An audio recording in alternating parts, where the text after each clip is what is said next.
I'm Jerry Gordon, the senior editor of the New English Review. We're here with Dr. Richard L. Rubinstein, a contributing editor of the NER. And Richard, you had a very interesting talk this morning about President Obama and his agenda for both the United States and the world. I wonder if you might be able to give us the high points that you talked about this morning. Basically, I think that encapsulating what I said, Obama is really a revolutionary. That doesn't mean he's looking to stir up violent trouble, but I believe that he is trying to transform both the American political system and economic system and America's relationship to the world. I also believe that he has decided that America must make its peace with Iran, and that he has stalled all attempts to bring meaningful sanctions to Iran. Finally, I believe that he is a man who is highly intelligent, knows what he's doing, and in spite of the fact that he has attracted liberal Jewish supporters, some with great wealth, his intention is to correct the historical mistake of the creation of the State of Israel. This, by the way, has been a theme that has gone through American diplomacy from the time that the State of Israel was first created in 1947 and 1948, when Secretary of State George Marshall and Dean Acheson, who was later to be Secretary of State, and John McCoy, and a number of other people who have been called wise men, told Truman that it would be a mistake to establish the State of Israel. Marshall threatened that he would resign as Secretary of State if Truman went through with it. Truman nevertheless went through with it, but there has been a tradition in the State Department ever since that this was an historic mistake. Problem is that if you try to correct this mistake, you can only do this by not only destroying the state, but by destroying the people.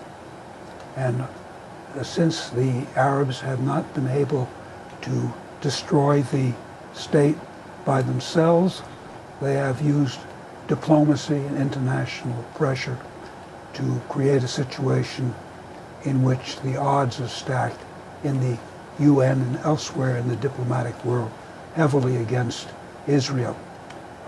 Given Obama's background, the fact that his family was, on his father's side, was Muslim, that his sister is a Muslim, that his half-brother is a Muslim, there is no doubt that he heard a great deal about Islam and Israel from them before he took office, and though he was not candid about it at first, he has, by his decisions and his symbolic actions,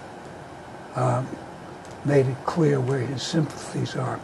I have no doubt that he would not be unhappy to see the destruction of the State of Israel, as long as he can say that my hands have not shed this blood, which is a phrase from the Bible. In addition to that, he has a hostility towards Western Europe, especially to England, as characterized by the symbolic action of returning the bust of Winston Churchill to the English, one of his first acts.